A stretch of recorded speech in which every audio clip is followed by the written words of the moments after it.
আজকে আমাদের কাশ্মীর থেকে চলে যাওয়ার দিন আর আজকে যাওয়ার দিনই মোদি সাহেবের আসতে হলো কাশ্মীর ভ্রমণের জন্য।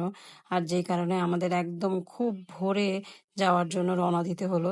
আমাদের ফ্লাইট ছিল 10টার দিকে, যদিও ভোরে আমাদের রওনা দিতে হতো, কিন্তু সেদিন আমাদের ফ্লাইট ডিলেও হলো। আবার আমাদের আমাদের যে ড্রাইভার জামশেদ ভাই, উনিও আসতে লেট করলেন। উনি যেখান থেকে আমাদের হোটেলে আসবেন সেই জায়গা থেকে আসতে ওনার নর্মালি আধ ঘন্টা লাগে, সেখানে ওনার 1.5 ঘন্টার উপরে লেগে গেল। কারণ বিভিন্ন জায়গায় সিকিউরিটির কারণে রাস্তা বন্ধ করে রাখার কারণে ওনাকে অনেক ঘুরে ঘুরে আসতে হয়েছে, এবং আমরাও এয়ারপোর্টে পৌঁছাতে পৌঁছাতে অনেক লেট করে ফেলেছিলাম। কিন্তু ভাগ্য ভালো, আসার পরে দেখি যে ফ্লাইট ডিলে আছে।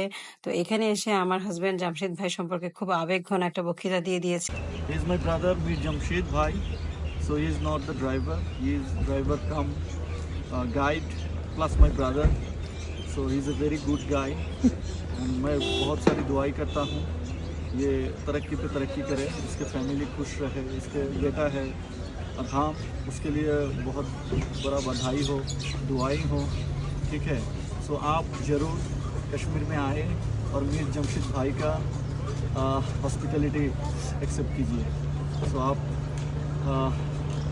I think you will be very happy जब आप आपका सफ़र ख़त्म करोगे।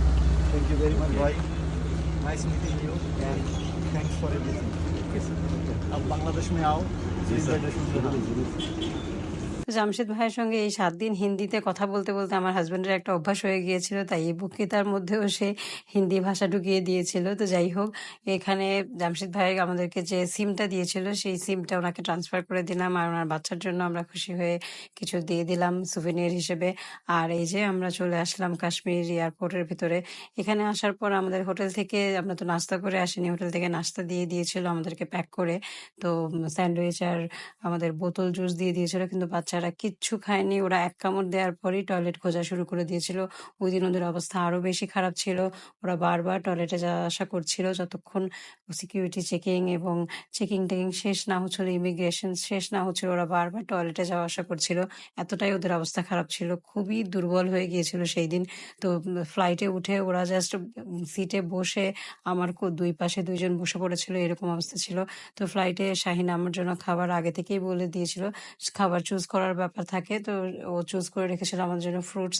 এই ফ্রুটসগুলো এত মজা ছিল, তো আমার জন্য ভালোই হয়েছিল। 1.5 ঘন্টার বা 1 ঘন্টার সফরে এই নায়া স্বচ্ছ ওরা আলাদা করে এগুলো আর খায় নাই।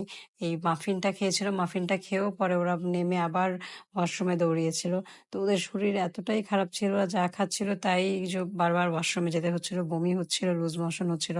তো এই তো আমরা দিল্লিতে চলে আসছি। আমাদের দিল্লিতে আসতে আসতে এবং সিকিউরিটি চেকিং সব শেষ করে দিল্লি এয়ারপোর্ট থেকে বের হতে হতে বিকেল 4টা বেজে গিয়েছিল।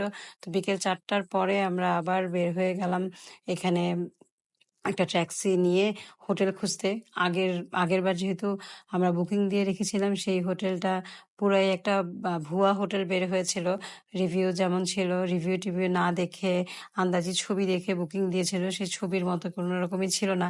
তাই পরে ঘুরে ঘুরে একটা মন মতো হোটেল পেয়েছিলাম। 2000 রুপির মধ্যে একটা হোটেল পাওয়া গেল। জাস্ট রাতটা, হাফ রাত, পুরো রাতও না, আমরা রাত 3টার দিকে বের হয়ে যাব। তো এইটুকু সময় কাটানোর জন্য, বাকি সময় তো আমরা বাইরে বাইরেই থাকবো। জাস্ট ওই 10টা থেকে রাত 3টা পর্যন্ত সে বাচ্চাগুলো একটু হোটেলে থাকবে এই জন্য, আর আমাদের লাগেজগুলো হোটেলে রাখার জন্যই হোটেলটা নেয়া, এছাড়া আর কোনো কাজই না। তো ভিস্তারাতে এরকম একটু ডিলে করে ট্রানজিটে, এছাড়া এয়ার ইন্ডিয়াতে গেলে 1 ঘন্টা পরে ট্রানজিটের ফ্লাইট থাকে, তখন কিন্তু এরকম হোটেল বুক করার কোনো ঝামেলা থাকে না। তো আমরা চলে আসছিলাম মাঝখানে অ্যাম্বিয়েন্স মলে। তো এটা হচ্ছে গিয়ে সব ব্র্যান্ডেড শপের মল। এখানে আসার পর তো আমাদের মাথা ঘুরছিল ব্র্যান্ডেড শপগুলো দেখে। তো যাই হোক, এখান থেকে তো কিছু কেনাকাটা করতে পারি নাই। পরে স্মার্ট বাজার নামে একটা শপে ঢুকে চকলেট টকলেট যা যা কেনার কিনলাম। তারপর চলে আসলাম ম্যাকডোনাল্ডসে। ম্যাকডোনাল্ডসে এসে বাচ্চারা চিকেন ফ্রাই আর ফ্রেঞ্চ ফ্রাই অর্ডার দিল। অর্ডার তো দেয়া হলো, কিন্তু ওরা খেতে পারলো না তেমন ভাবে কোনো কিছুই। যা খায় তাতেই ওদের প্রবলেম হচ্ছিল। আর আমার জন্য একটা চিকেন রোল নেওয়া হলো, ওটা আমি খেলাম। আর কফি নেওয়া হলো। শাহিন পরে ওই চিকেন নাগেটসগুলাই খেলো আর চিকেন ফ্রাই খেলো। এখানে এই জিনিসগুলো এত সুন্দর লাগছিল দেখতে, মনে হচ্ছিল কিনে নিই, কিন্তু দাম প্রচুর, সব ব্র্যান্ডেড জিনিসপত্র আর এত দাম। তো যাই হোক, আমাদের সবকিছু শেষ, এবার ফাইনাল লাগেজ গোছানোর পালা। শাহিন এই কাজগুলো খুব সুন্দর মতো করছিল, বাচ্চারা তখনও ঘুমিয়ে আছে। মাঝরাত ৩টার সময়, বলা যায় যে ভোর রাত, শেষ রাতের দিকে আমাদের উঠে তা বাচ্চাদেরকে উঠিয়ে তারপর আমরা রওনা দিয়ে দিলাম আবার এয়ারপোর্টের উদ্দেশ্যে। বাচ্চাদেরকে ঘুম ভাঙিয়ে আবার এয়ারপোর্টের দিকে নিয়ে যেতে খুব বেশি কষ্ট করতে হলো না ওদেরকে, যেহেতু আগে থেকে বলে রাখাই আছে যে যেতে হবে। আর আমরা আমাদের এই যে ড্রাইভার, যার যার সঙ্গে করে যাকে নিয়ে আমরা এসেছিলাম হোটেল থেকে, মানে এয়ারপোর্ট থেকে হোটেল পর্যন্ত এসেছিলাম, তাকেই বলে রেখেছিলাম। উনি ১০০ রুপি বেশি নিয়েছে, আমাদেরকে ৫০০ রুপি নিয়েছিল। মাহিপালপুর থেকে আমরা এয়ারপোর্টে আসলাম ৫০০ রুপি দিয়ে। তো যাই হোক, ১০০ রুপি বেশি নিল। এত রাতের বেলা ট্যাক্সি খোঁজা বা কোনো হোটেলের ট্যাক্সি নেওয়ার চাইতে তো আগে থেকে আমরা ঠিক করে রেখেছি, এটাই ভালো। তো এখানে এয়ারপোর্টে নামার পরেও নায়ারের ভমিটিং হলো, ও বমি করলো, আর স্বচ্ছতা গাড়িতে উঠেই বমি করেছিল। তো এখানে সব চেকিং টেকিং শেষ করে আমরা ভাবলাম যে নাস্তা টাস্তা তো কিছু একটা করা লাগবে। তো এখানে বড় বড় সাইজের কিছু চাই পয়েন্ট নামের দোকানে একটা সিঙ্গারা দেখলাম, আমি সিঙ্গারা নিয়ে নিলাম আর নিয়ে নিলাম চা দুটা খুবই টেস্টি ছিল।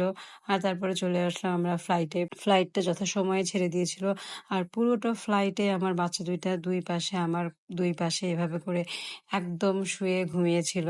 ওদের কোনো খাওয়া দাওয়া কিচ্ছু নাই, পুরা ওরা এতটাই দুর্বল হয়ে গিয়েছিল, এভাবে ঘুমিয়েছিল। আর আমি ওদেরকে দুই পাশে নিয়ে কোনো রকমে খাবার খেয়েছি।